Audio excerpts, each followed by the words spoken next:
Welcome to the Explainer. Today, we're going to crack the code on a topic that can either save importers thousands of dollars or cost them a fortune. We're talking about Canada's value for duty. Okay, let's just dive right in. If you're a business that imports goods, this question, man, this is a big one. And getting the answer wrong, that can be a surprisingly costly mistake. And that's exactly what we're here to help you avoid. So what we're going to do is break down exactly how to calculate this value for duty, or VFD for short. By the end of this, I promise, you're going to feel confident that you're compliant and totally in control of your costs. So here's the thing. It all comes down to one core principle. We're going to call it the golden rule. And honestly, if you get this, you've pretty much got the whole system figured out. First things first, let's get the official definition out of the way.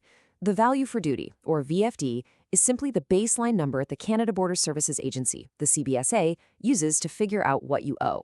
Think of it like the taxable value of your goods before they even cross the border. Getting this number right? Well, it's everything. And this is it. This is the golden rule, and it makes everything so much simpler. I want you to just picture the place of direct shipment, like a port or an airport, as the starting line for your goods race to Canada. It's that simple. Any cost to get your products to that starting line, it's in the final value. Everything after that line is out. Okay, so let's see what that actually looks like. That dividing line is super clear. Over on the left, in green, you've got all those pre-journey costs that you have to include. Things like trucking the goods from the factory to the port. Then on the right, in red, you see all the costs you get to exclude. And the big one here, the most important one, is the cost of the actual ocean freight or air cargo that gets it to Canada. So how does this golden rule actually work in the real world? Well, let's put it to the test with 3 super common shipping agreements. You're going to see these called Incoterms on your invoices. Don't let the name scare you. They're just industry standard terms that spell out who pays for what and when. All right, first up, EXW, which stands for Ex Works. Now this price, it's literally just for the goods sitting there at the factory door. And since that's before our starting line, right, you have to add all those costs to get them from the factory all the way to the port of export. That new total, that's your value for duty. Okay, next up we have CIP, or Carriage and Insurance Paid. And this is pretty much the total opposite scenario. The price your supplier quotes you already has the main trip to Canada baked right in. But wait, our golden rule says costs after the starting line are out. So what do? You gotta work backwards. You literally subtract the cost of that international freight and insurance to find the real VFD. And finally, let's look at DDP, or Delivered Duty Paid. Think of this as the all-inclusive package. It covers the whole shebang, right up to the final delivery in Canada.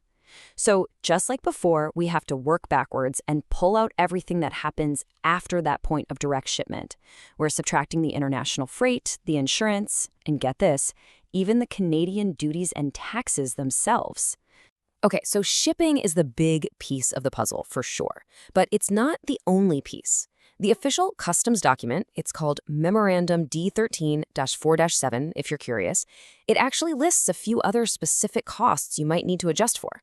This is where the fine print comes in. So besides just transport, there are a few other things you might have to add to your VFD. Some are pretty straightforward, like packing costs or sales commissions. But you gotta pay close attention to this one, assists. So let's say you gave the factory a custom mold to make your product. Well, the value of that mold has to be added in. The same thing can be true for certain royalties or license fees. But, and this is a big but, there's a really valuable exception here, and I'm pulling this straight from the CBSA's own rulebook. If you pay your own agent, like a buying agent, to go find a supplier for you, that fee is considered a service. It's not dutiable. And that's a key distinction that can save you some real money. And it works the other way too. There are some costs you can deduct. Using that same golden rule logic, right? If your price happens to include anything that happens after the goods are imported, we're talking about things like assembly costs here in Canada, or maybe your local customs brokerage fees, you can pull those right out of the total to get to your VFT. Okay, so with all these potential things to add and subtract, it can feel like a lot. So how do you actually manage all of this in the real world and, prove you did it right? Listen, if you take one thing away from this whole explainer, let it be this. Your number one most powerful tool is a detailed, itemized invoice. You have to insist that your seller breaks everything down separately: the cost of the goods, the inland freight, the international freight, the insurance. That piece of paper, that's your proof. It makes applying the golden rule totally straightforward. You know, it really makes you think, doesn't it? In this world of crazy complex supply chains, what's the true price of anything? The price you pay your supplier, that's almost never the full story, especially when you're crossing borders. And understanding the value for duty, it's not just about ticking a box for compliance. It's about really, truly understanding the landed cost of your goods.